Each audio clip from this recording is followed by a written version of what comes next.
Phillips Abuado, and welcome to this week's episode of Discovering Psychology, where we will be covering sleep deprivation. Sleep deprivation is simply described as the condition of not having enough sleep.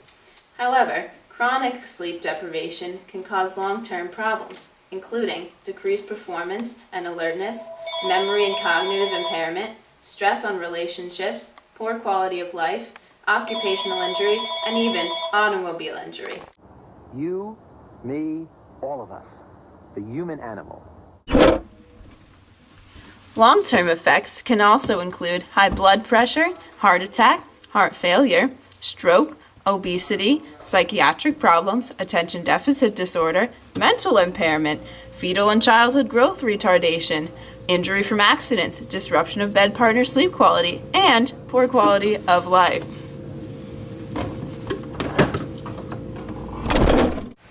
Take a look at these 5 signs to see if you're sleep deprived.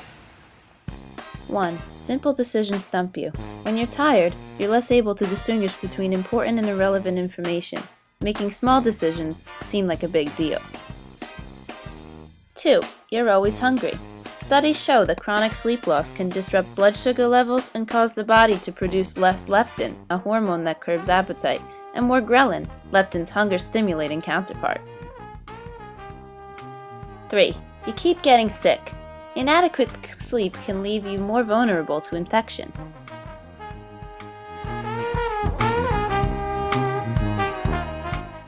4. Weird things make you cry. Without sleep, you're more emotionally volatile. In addition, tired brains store negative memories more effectively than positive ones. 5. You've become more clumsy. Sleep deprivation can cause slower and less precise motor skills. There are many causes for sleep deprivation. One of them is insomnia, which is characterized as the inability to sleep, but feelings of tiredness and memory problems during the day. Sleep deprivation can also be voluntary if you are constantly staying awake to do work or you're taking stimulant drugs. Another reason for sleep deprivation can be sleep apnea, which is a collapse of the upper airway during sleep, which causes you to wake constantly during the night because you can't breathe.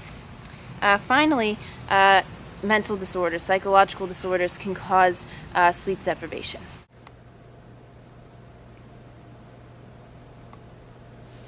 This right here is sleep deprivation, folks. You know, it's rude. It's just rude. You come into someone's house and you sleep because you're deprived during the night. Get some help, okay? Get some help. Hello, this is Dr. Ann Bransky. I understand you're here for some information about sleep deprivation, of course. I'm actually a psychological major in sleep deprived, so you came to the right place with Dr. Ann. All right. Peter Tripp, I knew Peter. That's right.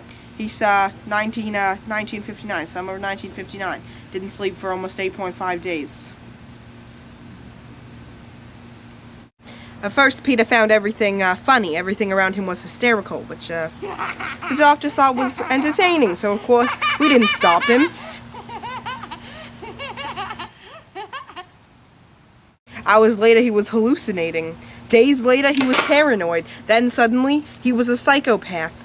He was searching his drawers for money. He was telling the doctors they had spider webs on their faces, when clearly we did not. We are human beings without spider webs on our faces. And Peter had trouble grasping this concept, among many others. But he was determined to beat the record, and we let him. So, almost 8.5 days later, he took a 13-hour nap, and he never woke up the same. When Peter arose, he had many problems at home with his wife. He had mood swings. He had marital problems.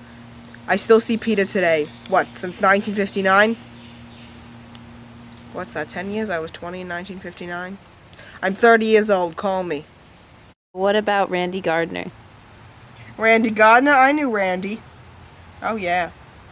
Another one of those record breakers. A disc jockey of sorts, if that's what you want to call him, but, he was a risk taker, alright. He was doing a project for school on sleep deprivation, much like my own. And, before you knew it, he thought he was a football player winning the Rose Bowl. That's all it takes, folks.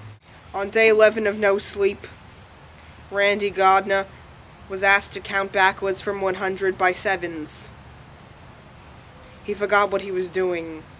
100, 93, 86.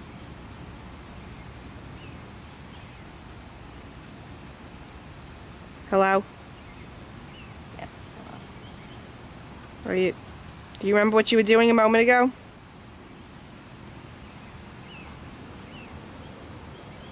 Randy, however, he was luckier. He did not have a fate like Peter, a friend Peter. Fortunately, Peter showed early signs of psychosis in early life, but no one stopped him from not sleeping, so this is what triggered the episode. However, lucky for Randy, he was not a lunatic, so he recovered quickly.